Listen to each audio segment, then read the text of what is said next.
먼저 오믹스란 무엇일까요? 옴이라고 하는 전미사는 우리말로는 체라고 번역됩니다. 하나의 분자가 아닌 모든 분자의 집합체를 의미합니다.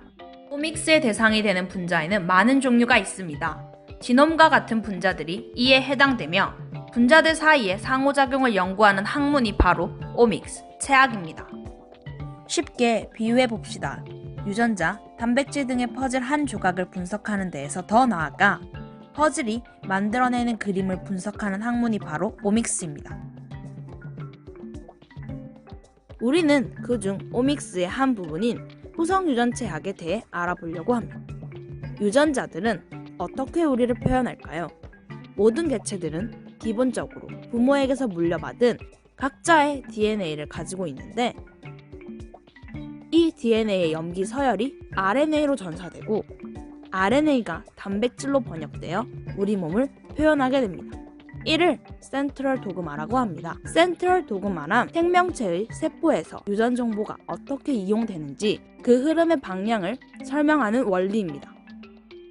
후성 유전학적 변화는 센트럴 도그마라는 개념에서 특정 유전자가 발현되는 것을 자극하거나 억제할 수 있습니다. 이러한 과정 속에서 DNA가 발현되는 과정에 대해 연구하는 학문이 바로 후성유전학입니다. 여기 후성유전학에 대한 가장 대표적인 예시가 있습니다. 바로 일란성 쌍둥이입니다. 일란성 쌍둥이의 DNA 염기 서열은 거의 동일하지만 둘의 생긴새나 생활 방식은 완벽하게 일치하지는 않습니다. 이는 같은 염기 서열을 가지고 있더라도 개인의 생활 환경에 따라 표현형이 달라진다는 사실을 의미합니다. 그럼 어떠한 기적에 의해 후성유전학은 조절되고 발현되는 과정을 거칠까요? 지놈에는 조그마한 화학 표식이 붙어있는 경우가 있는데 세포 내에 있는 유전자에 붙어있는 모든 이러한 표식이 바로 에피지놈입니다. 염색질 구조를 변화시키는 후성유전적 조절을 기전으로는 대표적으로 DNA의 메틸레이션과 히스톤의 포스트 트랜슬레이션 모디피케이션이 매우 중요합니다. 먼저 DNA의 메틸레이션에 대해 알아보겠습니다. 이 과정은 DNA 서열에서 메틸 그룹을 이용하여 DNA 시그먼트의 활성을 변화시키는 과정입니다. DNA에 메틸기가 붙게 되면 유전자가 비활성화가 되는데 이 과정을 메틸레이션이라고 합니다. DNA에 메틸기가 붙지 않으면 유전자가 활성화되는데 이를 디메틸레이션이라고 합니다. 이 과정에서 DNA 메틸 트랜스퍼레이즈라는 효소는 메틸 그룹을 DNA로 촉매합니다. 다음은 히스톤의 포스트 트랜슬레이셔널 모디피케이션에 대해서 살펴보겠습니다. 여기에는 메틸레이션과 아세틸레이션 과정이 있습니다. 메틸레이션 과정은 앞서 말한 것과 마찬가지로 DNA 서열에서 메틸 그룹을 이용하여 DNA 시그먼트의 활성을 변화시키는 과정입니다. 다만 다른 점은 메틸 그룹이 히스톤에 붙는다는 것입니다. 히스톤 메틸 트랜스퍼레이즈 효소에 따라 메틸 그룹을 DNA로 촉매합니다. 다음은 아세틸레이션 과정입니다. 이 과정은 히스톤에서 아세틸 그룹을 이용하여 DNA의 시그먼트의 활성을 변화시키는 과정입니다. 아세틸 그룹이 히스톤에 붙게 되면 히스톤의 양전환을 중화시키며 음전환을 띤 DNA와의 상호작용을 약화시켜 DNA가 뉴클레오솜에서 좀 더 느슨하게 결합하도록 만들어 더 활발하게 유전자가 활성화되도록 촉진합니다. 이를 아세틸레이션이라고 합니다.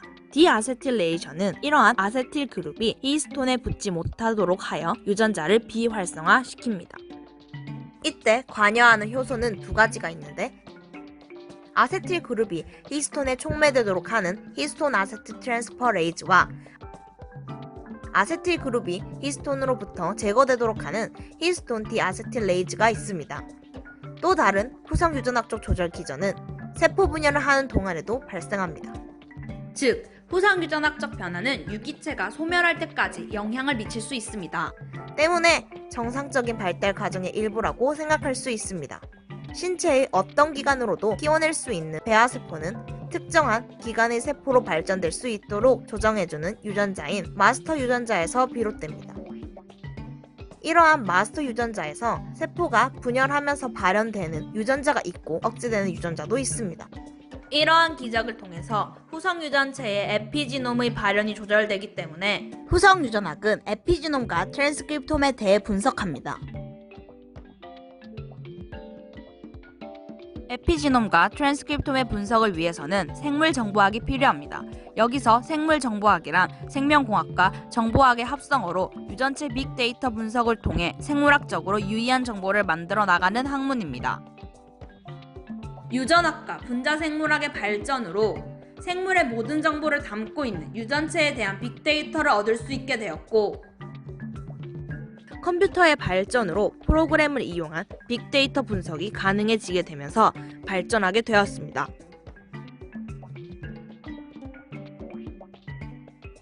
데이터 분석을 위해서는 데이터베이스 구축, 알고리즘, 소프트웨어가 필요합니다.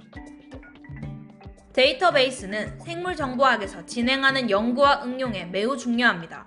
충분한 양의 생물학적 데이터와 올바르게 분석된 정보들이 정확하게 분류되어 누구나 쉽게 데이터베이스에 접근할 수 있도록 해야 합니다. 실예로 DNA 염기서열 정보나 단백질 서열, 분자구조 등이 기존 연구들을 통해 데이터베이스에 축적되어 있으며 연구자들 사이에서 공유됩니다. 또한 정보가 쌓이는 속도가 급격히 빨라지고 그 결과로 생긴 많은 양의 데이터들을 컴퓨터를 통해 처리하고 분석하기 위해 복잡한 과정을 간소화하고 자동화하는 올바른 알고리즘이 필요합니다. 소프트웨어는 데이터가 충분히 쌓이고 알고리즘이 제대로 갖춰지더라도 알고리즘을 생물정보 분석의 어느 부분에서 어떻게 적용할지 고민해야 하기 때문에 소프트웨어의 개발은 함께 이루어져야 합니다. 현재 생물정보학은 생물학의 다양한 분야에 적용 중이며 그 중에서도 후성유전학에서의 적용 방법에 대해 알아보겠습니다. 후성유전학에서는 DNA 메틸레이션 또는 히스톤 모디피케이션을 볼 수 있도록 MBD식, 칩식을 이용하여 분석을 진행하고 후성유전체 간 통합관계 분석을 위해 RNA식을 이용합니다.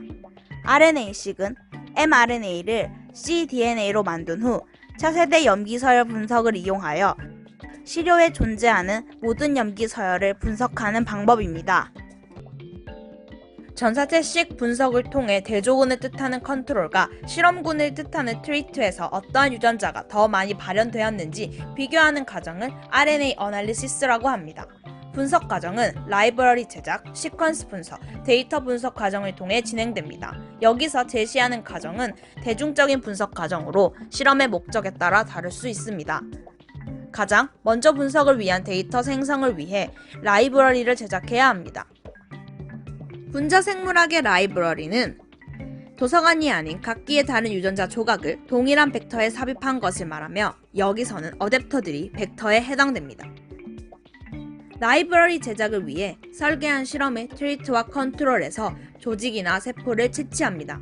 채취한 샘플은 배양한 뒤 원심 분리기와 필터를 이용하여 RNA를 분리합니다. 이렇게 분리한 RNA를 작은 프래그먼트로 잘게 쪼개어줍니다. RNA를 DNA로 다시 바꾸어주는 역전사 요소를 이용하여 프래그먼트들을 cDNA로 바꾼 후 어댑터를 붙여줍니다. 이때 어댑터는 시퀀싱기가 프래그먼트를 인식하게 하고 두 개의 다른 어댑터는 두 샘플과 함께 씩하는 것을 돕는 역할을 합니다. 이렇게 하여 어댑터를 붙인 cDNA를 리드라고 하며 이를 증폭시킵니다. 일부 어댑터가 붙지 않은 cDNA는 증폭이 이루어지지 않습니다. 이렇게 하여 생성된 리드는 마이크로 어레이 머신을 이용하여 리드의 염기서열을 읽습니다. 이렇게 생성된 염기서열 파일을 로우 데이터라고 하고 이제 시퀀스에 대한 분석이 진행됩니다. 시퀀스에 대한 분석은 총 5가지 단계로 이루어집니다. 첫 번째로 먼저 생성된 로우 데이터는 파스타 파일로 저장됩니다.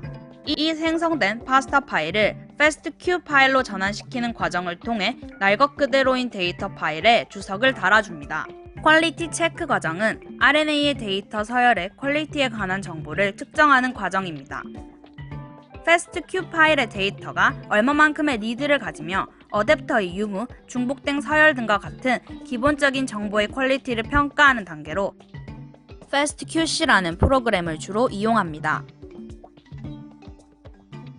트리밍은 데이터를 가공해주는 과정으로 데이터의 어댑터 부분과 로우 퀄리티 부분을 제거하게 됩니다.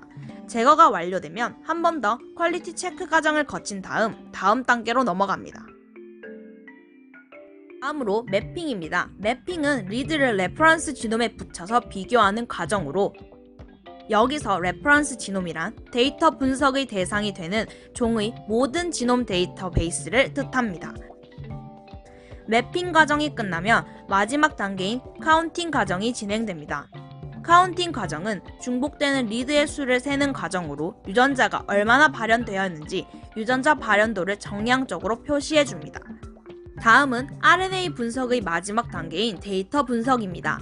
데이터 분석은 통계 및 데이터 마이닝을 위한 프로그래밍 언어인 R을 이용하여 이루어집니다. 데이터 분석 과정은 노멀라이제이션, DEG 체크, 그리고 펑셔널 프로파일링으로 이루어집니다.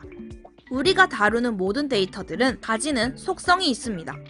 이 각각의 데이터들이 가지고 있는 속성이 서로 관련된 것들로만 구성하기 위해 필요한 작업이 바로 노멀라이제이션입니다. 데이터 분석의 시작인 노멀라이제이션은 시퀀스 분석에서 마이크로 어레이 기계를 통해 얻은 데이터를 가지고 진행을 하게 됩니다. 대표적인 정교화 방법에는 어소시에이션 룰, 클러스터링, 디시전 트리 등이 있습니다. 이렇게 데이터들을 노멀라이제이션을 통해 정리한 후에 DEG를 정하는 작업을 하게 됩니다. 여기서 DEG란 서로 다른 조직, 나이, 시간, 자극 등에 따라 유전자가 다르게 발현이 되는데, 이렇게 특정 조건에서 발현이 다르게 일어나는 유전자들을 뜻합니다. DEG를 시각화하여 유전자 기능 분석을 하기 위해서는 로그2 기준의 폴드 체인지, PQ값 같은 유의 수준, FDR, 벤자민 등의 지표를 이용해 유전자의 발현량을 분석합니다. 이렇게 분석한 DEG를 토대로 다양한 결과를 해석하게 됩니다. 바로 이 과정이 펑셔널 프로파일링입니다. 이를 위한 첫 단계가 비주얼라이제이션입니다. 비주얼라이제이션은 다양한 프로그램 소스들을 활용하여 나타납니다. 이러한 소스들은 인터넷상에 오픈소스로 공개되어 있어 다양한 프로그램을 사용할 수 있습니다. 대표적인 프로그램으로는 레비고가 있습니다. 이 프로그램은 DEG들이 어떠한 역할을 하는지 한눈에 볼 수 있는 그림을 제공해줍니다. DEG 간의 발현량 차이를 통해 유전자 기능을 분석하는 과정은 펑셔널 프로파일링입니다. 이 과정은 앞선 비주얼라이제이션 된 그림들을 이용하여 생물학적 지식을 토대로 이전 연구들과 다른 새로운 부분이 보이면 이를 통해 새로운 사실을 밝히기도 하고 원래 나와 있던 결과를 좀 더 구체적으로 뒷받침하기도 합니다. RNA 분석의 마지막인 펑셔널 프로파일링 과정까지 알아보았습니다. 이렇듯 RNA-식은 다양한 분야에 적용되지만 이 결과와 후성 유전학을 이용하여 암에 대해서 연구를 하는 것이 최근의 추세입니다. 암은 비정상적인 셀 사이클에 의해 발생하는 과정입니다. 정상세포의 경우 제어된 셀 사이클에 의해 분열하지만 암은 이 사이클의 통제가 사라지면서 발생합니다. 언제, 어디서 이 통제가 사라져 비정상적인 세포 분열이 시작하는지에 따라 발생하는 암의 종류가 달라집니다. 즉, 암은 개인의 환경이나 습관 등에 의해 DNA의 다양한 변화가 일어나면서 유전자 서열이 달라져 발현 형질이 달라지게 됩니다. 이때 변화된 DNA에 발현된 부분, 즉 RNA를 분석하면 정상세포와 암세포의 발현 유전자 차이를 분석할 수 있게 됩니다. 이러한 연구를 통해서 암 관련 후성 유전적 기작들을 제어할 수 있는 다양한 억제 유전자들을 밝히고 이를 이용해 면역 억제제와 같은 신약을 개발할 수 있습니다. 후성 유전학과 RNA-식을 통하여 현재 밝혀지지 않은 많은 질병의 메커니즘을 알 수 있을 것이며 이를 통해 비약적인 생물학적 발전을 이끌어낼 수 있을 것이라고 생각합니다.